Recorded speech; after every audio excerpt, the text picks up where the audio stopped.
Hello বন্ধুরা, welcome to my channel. আজ আমি তোমাদের সঙ্গে শেয়ার করব আমার হাতের তৈরি কিছু জিনিস। যেমন এখানে আছে মাটির উপরে কলকা তৈরি মাটির থালা, বাটি, গ্লাসের উপরে তোমরা দেখতেই পাচ্ছ দুটো বাটি, একটা থালা, একটা গ্লাস আছে, যেটার উপরে আমি প্রথমবার কলকা ডিজাইন করেছি। খুব সাধারণ ডিজাইন করেছি, হয়তো একটু ভুল ত্রুটি হয়েছে, তো তোমরা একটু মানিয়ে নিয়ে দেখো আর কেমন লাগলো আমাকে অবশ্যই জানিও। তো এবার আমি দেখাবো ভার্নিশ করার পদ্ধতি। তো আমি এখানে ভার্নিশ করার জন্য একটা প্লাস্টিকের বাটি নিয়ে নিয়েছি, আর ভার্নিশ করার জন্য লাগবে ফেভিকল আঠা আর একটু সামান্য জল। তো আমি এখানে প্রথমে ফেভিকল আঠাটা একটু নিয়ে নিলাম, এরপর জল দিয়ে বেশ ভালোভাবে এটাকে মিশিয়ে নিতে হবে। তো তোমরা দেখতেই পাচ্ছ আমি আঠা নিয়ে নিয়েছি, এবার এর মধ্যে একটু সামান্য জল দিয়ে আমি তুলির সাহায্যে এটা ভালো করে মিক্সড করে নেব।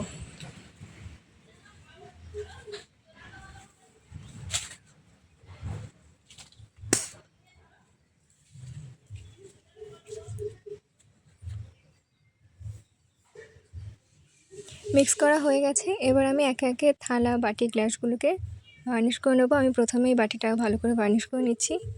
এভাবে খুব সাধারণভাবেই করতে হবে, এটা খুব তাড়াতাড়ি টেনে যায়। এটা করার পর আর রোদে না রাখলেও চলবে, কিছু সময়ের জন্য সাইড করে রাখলে এটা টেনে যাবে, তোমরা দেখতেই পাচ্ছ।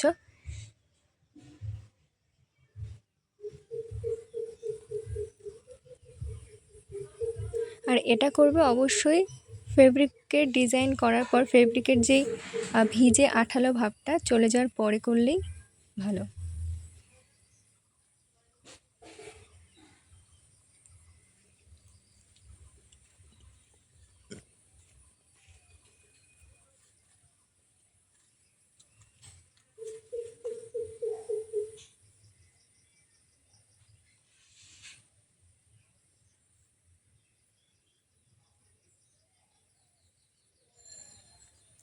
তো এবার দেখতে পাচ্ছ বাটি দুটো করার পর আমি এখন গ্লাসটাকেও ভালো করে ভার্নিশ করে নিচ্ছি।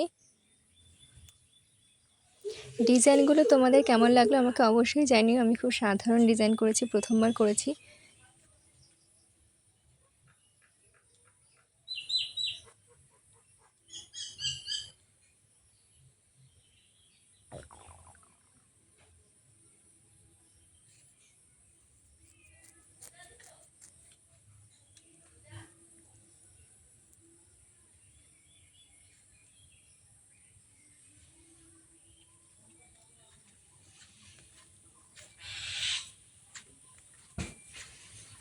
তো তোমরা দেখো বন্ধুরা, থালা গ্লাস আর বাটির পর আমি এবার থালাটাকে ভালো করে ভার্নিশ করে নিচ্ছি।